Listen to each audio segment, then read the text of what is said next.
Hello people, welcome back to my YouTube channel. तो आज हम मोस्ट इम्पॉर्टेंट क्वेश्चन आंसर की सीरीज़ में जो क्वेश्चन पेपर लाए हैं दोस्तों, उसका नाम है issues in 20th century in world history second. ठीक है दोस्तों, ये जो क्वेश्चन पेपर है वो हिस्ट्री डिसिप्लिन का है, जो कि बीए प्रोग्राम वालों के लिए है, जो एसओएल एनसीए और साथ में रेगुलर वालों के लिए इम्पॉर्टेंट है। ये 6 सेमेस्टर का क्वेश्चन पेपर है दोस्तों। तो चलिए इसे सॉल्व करते हैं।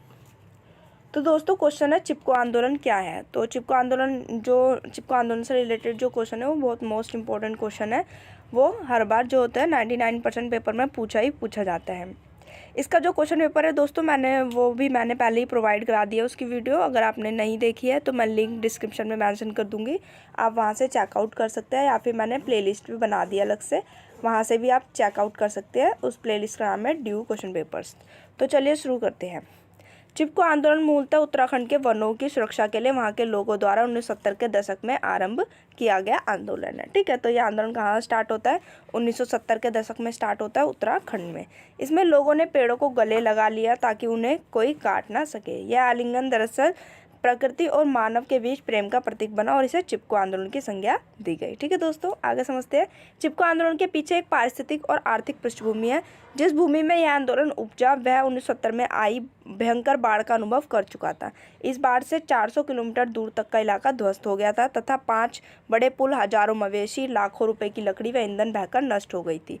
बाढ़ के पानी के साथ भरी गाद इतनी अधिक थी कि उसने 350 किलोमीटर लंबी ऊपरी गंगा नहर के 10 किलोमीटर तक के क्षेत्र में अवरोध पैदा कर दिया, जिससे 8.5 लाख एकड़ भूमि सिंचाई से वंचित हो गई थी और 48 मेगावाट बिजली का उत्पादन ठप हो गया था।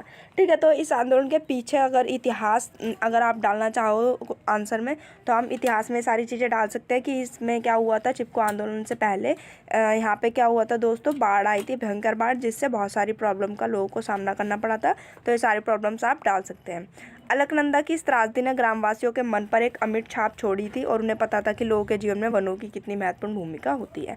ठीक है, तो इस वजह से, क्योंकि वहाँ पे बहुत सारी प्रॉब्लम का सामना करना पड़ रहा था, तो इस वजह से अब लोगों को पता चल गया था कि वनों की उनकी लाइफ में कितनी इंपॉर्टेंस है। चिपको आंदोलन को ब्रिटिशकालीन वन अधिनियम के प्रावधानों से जोड़कर भी देखा जा सकता है, जिनके तहत पहाड़ी समुदाय को उनकी दैनिक आवश्यकताओं के लिए भी वनों के सामुदायिक उपयोग से वंचित कर दिया गया था।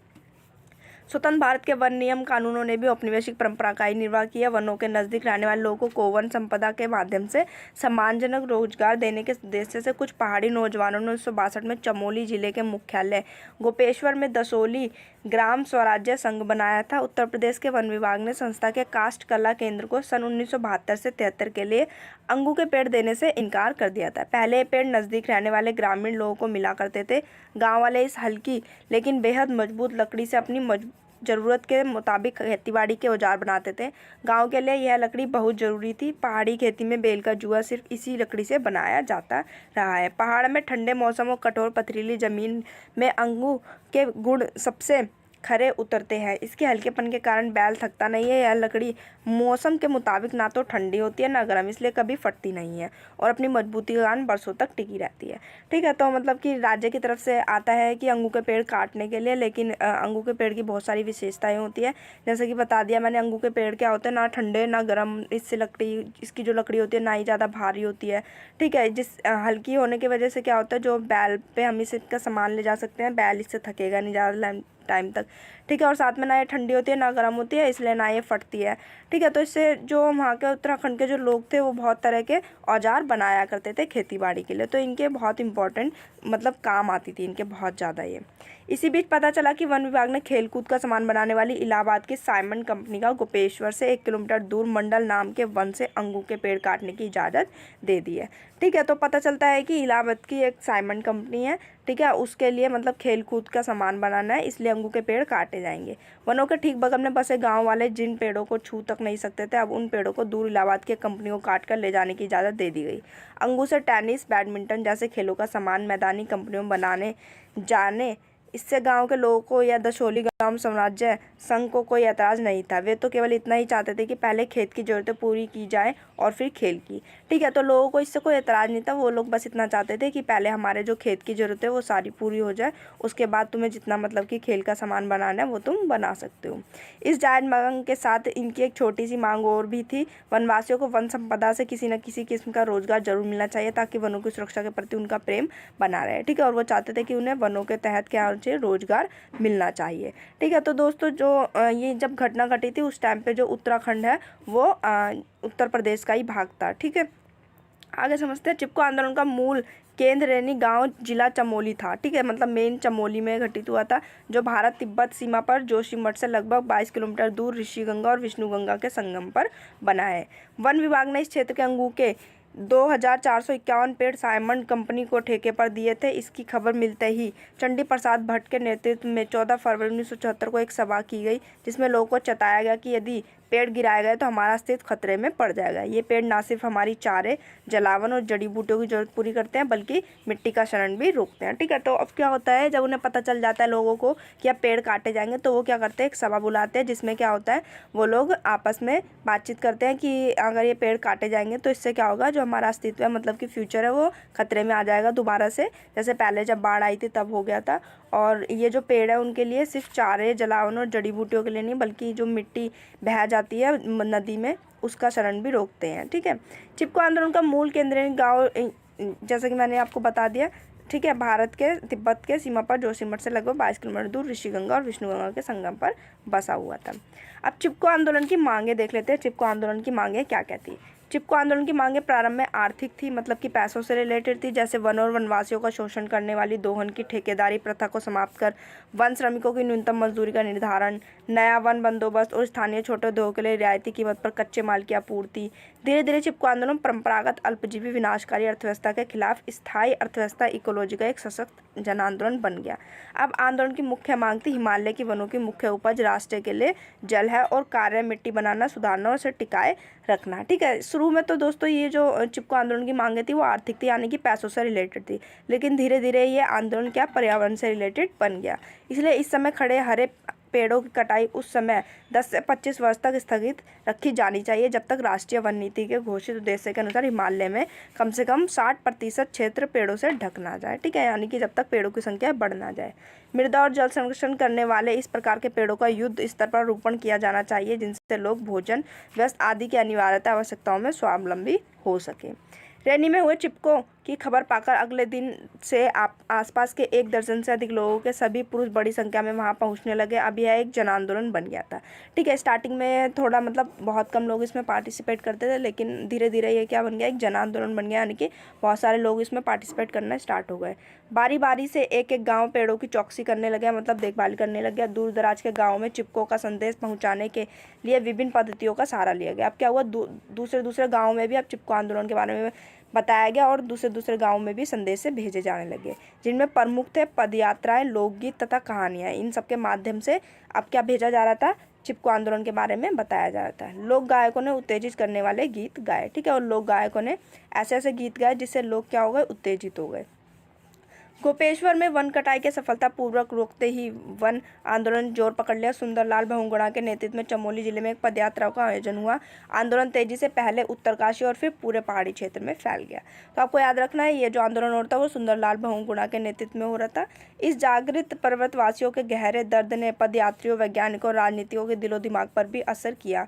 9 मई 1974 को उत्तर प्रदेश सरकार ने चिपको आंदोलन की मांगों पर विचार के लिए एक उच्च स्तरीय समिति के गठन की घोषणा की। अब क्या होता है दोस्तों, उत्तर प्रदेश की सरकार क्या करती है, 9 मई 1974 को एक समिति का गठन करती है जो कि चिपको आंदोलन की मांगों पर विचार करेगी।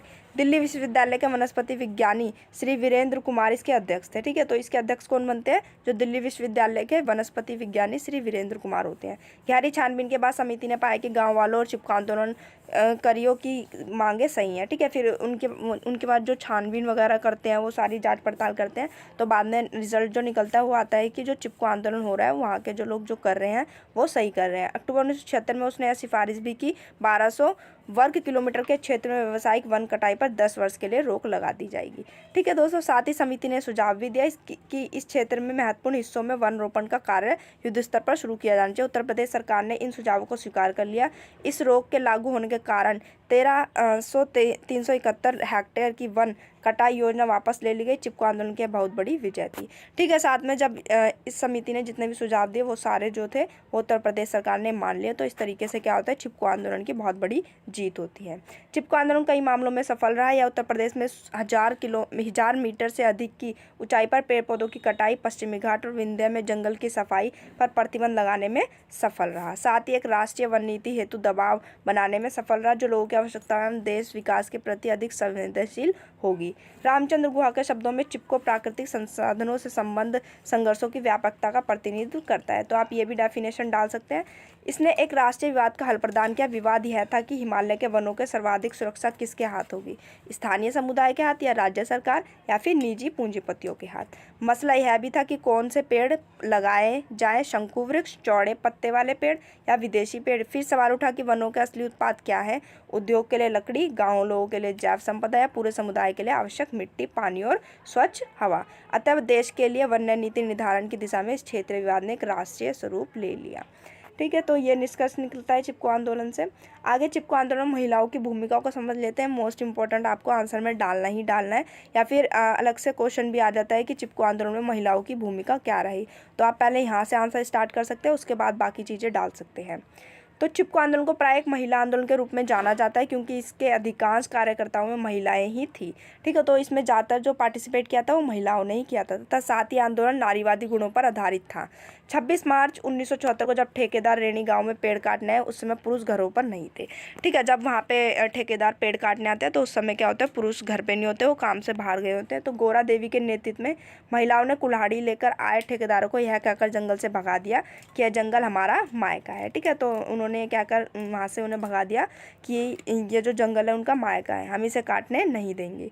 मायका महिलाओं के लिए वह सुखद स्थान है जहाँ संकट के समय उन्हें आश्रय मिलता है। ठीक है, वास्तव में पहाड़ी महिलाएं और जंगलों का अटूट संबंध है। पहाड़ों की उपजाऊ मिट्टी का बहकर चले जाने से रोजगार के लिए पुरुषों के लिए पलायन के फलस्वरूप गृहस्थी का सारा भार महिलाओं पर ही पड़ता है। पशुओं के लिए घास, चारा, रसोई और के लिए ईंधन और पानी का प्रबंध करना खेतों के लिए अलावा उनकी मुख्य कार्य है। इनका वनों से सीधा संबंध है। वनों की व्यापारिक दोहन की नीति के घास चारा देने वाली चौड़ी पत्तियों के पेड़ों को समाप्त कर चीड़, देवदार, शंकुधारी धरती को सूखा बना देने वाले पेड़ों का विस्तार किया। मोटर सड़कों के विस्तार से होने वाले पेड़ों के कटाव के कारण रसोई के लिए ईंधन का अभाव होता है। इन सब का भार महिलाओं पर ही पड़ता है। ठीक है, तो मतलब कि जितनी भी चीज़ें हो रही थी जंगलों के कटाव की वजह से, तो इनका इनडायरेक्टली जो प्रभाव था वो सबसे ज़्यादा किन पे पड़ रहा था दोस्तों, महिलाओं पर। इसलिए उन्होंने सबसे ज़्यादा पार्टिसिपेट किया।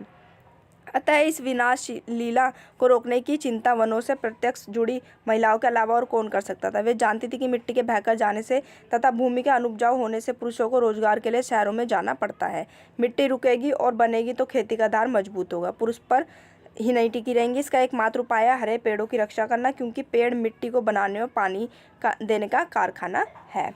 रेणी के पश्चात 1 फरवरी 1978 को अंदवानी गाँव के जंगलों में सशस्त्र पुलिस के 50 जवानों की एक टुकड़ी वन अधिकारी और ठेकेदारों भाड़े के कुल्हाड़ी वाले के संरक्षण के लिए पहुंची। वहां स्त्रियां यह कहते हुए पेड़ों पर चिपक गई, पेड़ नहीं हम काटेंगी। इस अहिंसक प्रतिरोध का किसी के पास उत्तर नहीं था। इन्हीं महिलाओं के पुनः सशस्त्र पुलिस के कड़े पहरे में 9 फरवरी 1978 को नरेंद्र नगर में होने वाली वनों की नीलामी का विरोध किया। वे गिरफ्तार कर जेल में बंद कर दी गई थी। ठीक है, वो जेल में भी बंद हुई थी इसके लिए, क्योंकि वो विरोध कर रही थी और चिपको आंदोलन कर रही थी।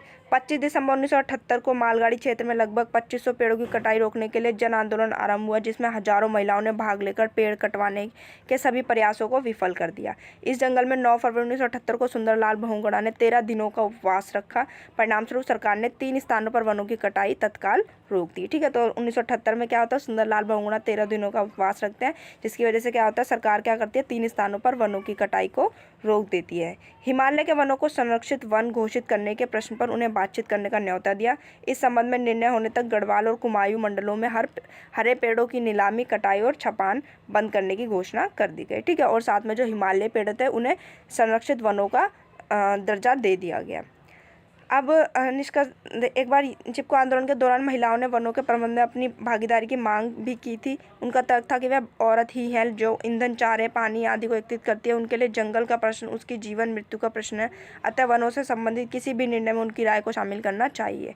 चिपको आंदोलन ने वंदना शिवा को विकास के एक नए सिद्धांत पर्यावरण नारीवाद के लिए प्रेरणा दी, जिसमें पर्यावरण तथा नारी के बीच अटूट संबंधों को दर्शाया गया। ठीक है दोस्तों, तो चिपको आंदोलन से देखा जा सकता है कि नारीवाद को भी बढ़ावा मिला, साथ में पर्यावरण को भी बढ़ावा मिला और पर्यावरण संरक्षण में भी बढ़त हुई। तो दोस्तों अब देख लेते हैं निष्कर्ष। इस प्रकार हम देख सकते हैं कि जंगलों के अंधाधुंध कटाई के खिलाफ आवाज़ उठाने में महिलाएं कितनी सक्रिय रही। दोस्तों जो पर्यावरण से संबंधित और आंदोलन हुए थे उसका भी लिंक मैंने पहले ही, उसकी वीडियो जो मैंने पहले ही प्रोवाइड करा दिया है, लिंक मैं डिस्क्रिप्शन में मेंशन कर दूंगी और मैंने अलग से प्लेलिस्ट भी बना दिया, वहाँ से चेकआउट कर सकते हैं। चिपको ने उन पहाड़ी महिलाओं को जो हमेशा घर की चार दीवारी में ही कैद रहती थी, बाहर निकलकर लोगों के बीच प्रतिरोध करने तथा अपने आप को अभिव्यक्ति करने का मौका दिया। इसने यह भी दर्शाया कि किस प्रकार महिला पेड़ पौधे संबंध रखती है और पर्यावरण के विनाश से कैसे उनकी तकलीफें बढ़ जाती हैं। अतः चिपको पर्यावरणीय आंदोलन ही नहीं बल्कि पहाड़ी महिलाओं के दुख दर्द, उनकी भावनाओं के अभिव्यक्ति का भी आंदोलन है। तो ये आप निष्कर्ष में डाल सकते हैं सारी चीज़ें। इससे आपका क्या होगा, जो आंसर होगा पूरा कंप्लीट हो जाएगा और आपको ये जो होगा, अगर क्वेश्चन अगर पेपर में आता है तो ये होगा कि आपको चांसेस रहेंगे कि 99% आपको फुल मार्क्स मिल ही जाए।